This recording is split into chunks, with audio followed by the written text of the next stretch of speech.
புரட்சிகர இளைஞர் முன்னணி மாலை நேரத்திலே தமிழ்நாட்டுக்காக, தமிழ் மொழிக்காக, இந்தி மொழியை எதிர்த்து, இந்தி ஆதிக்கத்தை எதிர்த்து தன்னுடைய இன்னுயிரையும் கொடுத்து வரலாறு படைத்து சென்றிருக்கிறார்கள்.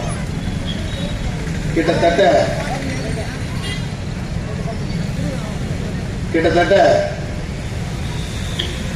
வெள்ளைக்காரன் ஆட்சி காலத்திலிருந்தே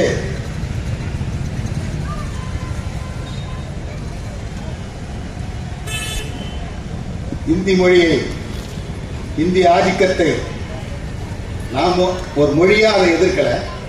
ஆனா அது ஆதிக்கம் செய்ய வரும்போதுதான் அதை எதிர்க்கின்றோம். எங்க பாடல்கள்ல கூட அது வரும். ஏன் அது ஆதிக்கம் செய்ய வருது? இன்பத்தமிழ் எங்கள் மொழி இருக்க வேறொரு எங்களுக்கு புரியாத, எங்களை இழிவுபடுத்துகின்ற, ஜாதியாக பிரிக்கின்ற சமஸ்கிருதத்தினுடைய கலவை மொழியாக இந்தியை இங்கே திரிக்கும் போதுதான் அது பாடமொழியாக, அலுவல் மொழியாக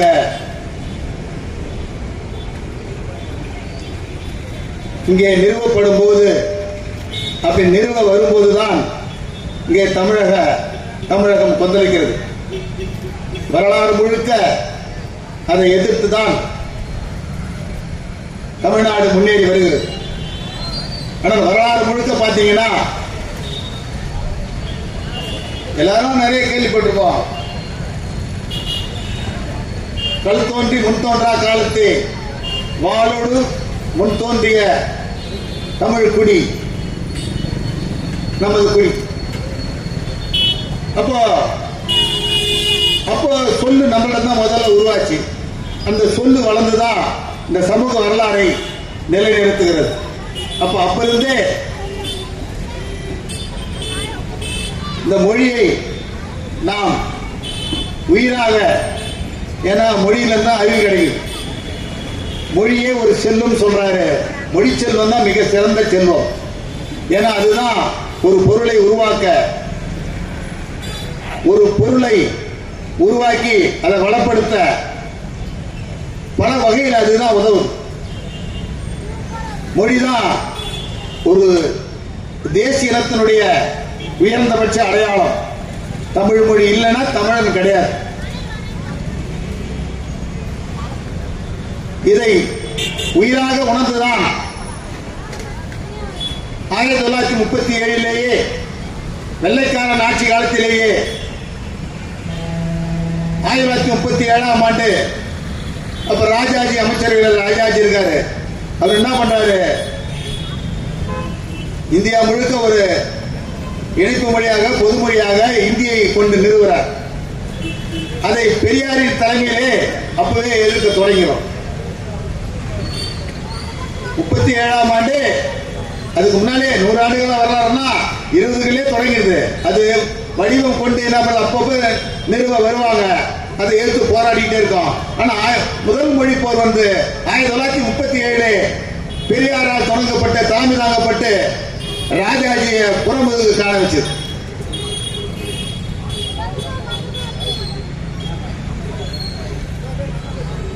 அதுக்கு பின்னால அது பின்வாங்கிடுச்சு. பிரிட்டிஷ்காரன் என்ன பண்ணா அது திருப்பி ரிட்டர்ன் ஆயிடுது. இது வளர்ந்து போய் இந்தியா சுதந்திரம் அடைந்த பின்னால் 1965 இந்திய பாராளுமன்றத்தில் இந்தி ஆட்சி மொழியாக ஒரு சட்டம் போடுறான். அப்ப இருந்த நேரு கவர்மெண்டால் அது முன்மொழியப்படுகிறது. அப்போ காங்கிரஸ் கட்சி அதனுடைய முதல்வர் பக்தவச்சலம், ஆமா இந்தி தான் கட்டாய மொழி பாடம், ஆட்சி மொழி, அலுவல் மொழி, எனத்துக்கும் எல்லாத்துக்கும் இந்தி தான் சொல்லக்கூடிய நிலைமையில் அது முன்னேறும். ஏற்கனவே கடந்த கால மொழி போரிலே கற்றுணர்ந்த தமிழ் இளைஞர்கள் மாணவர்கள்லாம் அப்ப கொதித்தெழுறாங்க.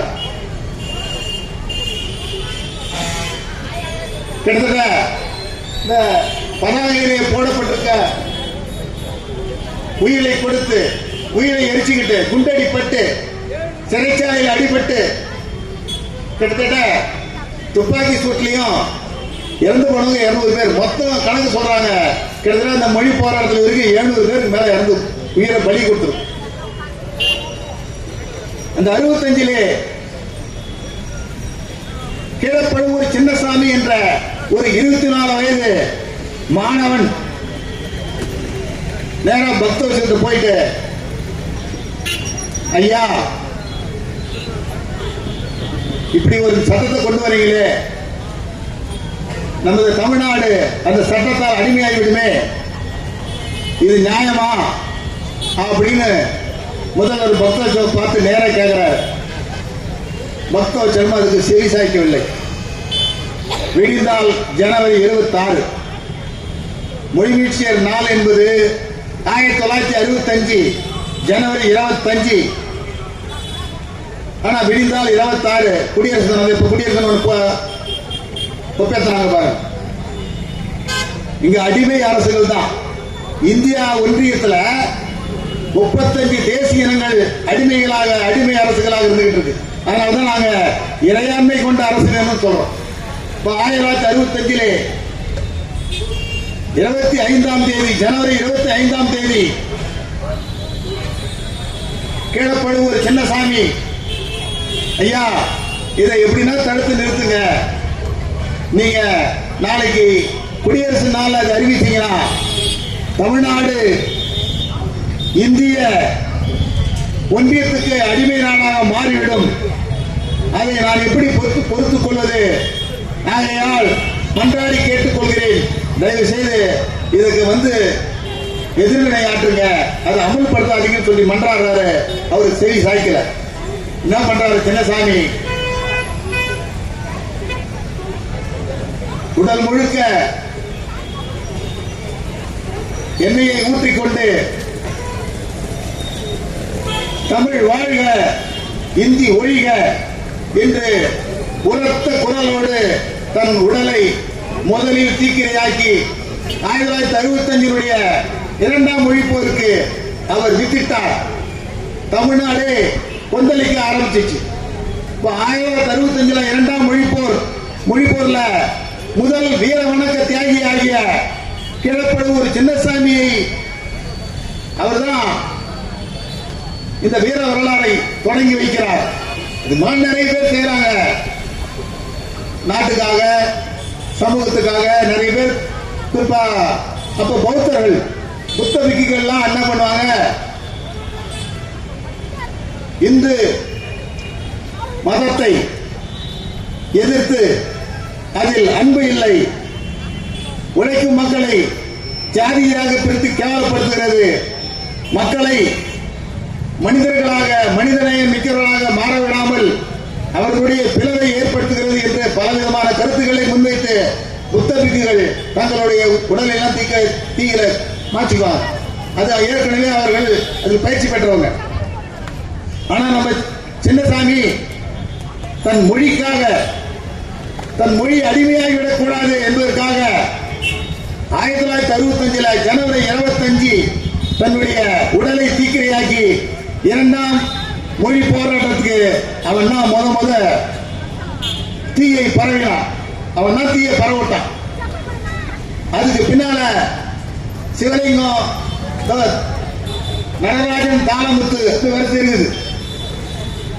ஏன் தன்னுடைய மொழிக்காக அவர்கள் தங்கள் உடலை தீக்கிரையாக்கிக் கொள்கிறார் சொன்னா, இந்தியா என்பது மொழியாலும் இனத்தாலும் பண்பாடாலும் பல்வேறுபட்ட தேசியங்களை கொண்ட ஒரு ஒன்றியம். அப்ப அந்த ஒன்றியத்தில் நீ மற்ற மொழிகளை அடிமை கொள்ள வேண்டும், மற்ற மொழிகள் சமஸ்கிருதத்துக்கு இந்திக்கு அடிமையாக்க வேண்டும் என்று ஒரு ஆணவ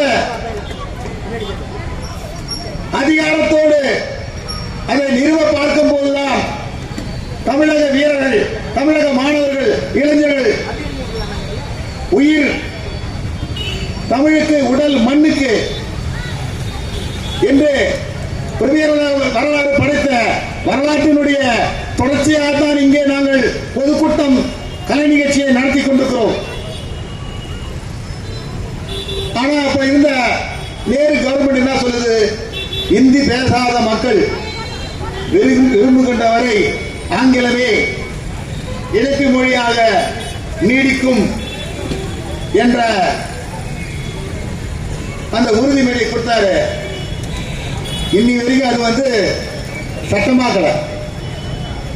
அப்போ சட்டமாக்குவதற்கான வேலையைத்தான் நாங்கள் இங்கே முன்வைக்கிறோம். இந்திய அரசியலமைப்பு சட்டத்திலே 17வது பிரிவை நீக்கு. அதுதான் எந்த மொழியினுடைய உரிமையும் பறிக்க கூடாது என்பதற்காக அந்த சட்டத்தை இங்கே புரட்சிகர இளைஞர் முன்னணி கடந்த காலத்திலே வலியுறுத்தி வருகிறது. இன்று ஆழமாக அதை சொல்கிறது. இந்திய அரசியலமைப்பு சட்டப்பிரிவு 14 பிரிவை நீக்கு நீக்கு நீக்கு நீக்குகின்ற வரை எங்களுடைய போராட்டம் தொடரும். இந்த போராட்டம் நாங்க தமிழ்நாடு இது ஒரு தனி நாடாக ஒரு இறையாண்மை மிக்க தேசமாக மாறுகின்ற போது அதெல்லாம் தூள்தூளா ஓடி போயிடும். அந்த அப்படிப்பட்ட கருத்துக்களை இங்கே நாங்கள் திருவண்ணாமலை நகர மக்களுக்கு, தமிழ்நாட்டுக்கு எங்களுடைய புரட்சிகர இளைஞர் முன்னணி தமிழ்நாடு முழுக்க இந்த மாதிரி வீரவனுக்க பொதுநாள் வீரவனுக்க பொதுக்கூட்டம் கலை நிகழ்ச்சி முடிமூச்சு ஈகிற்காக நடத்தி வருகிறது. அந்த வகையில் இந்த ஒளிமீட்சி ஈகர்களுக்கு நாங்கள் ஒரு பாடலை எழுதி அதற்காக நடனமும் ஆட வருகிறார்கள் தோழர் தங்கராசு, தோழர் மணிமாறன்.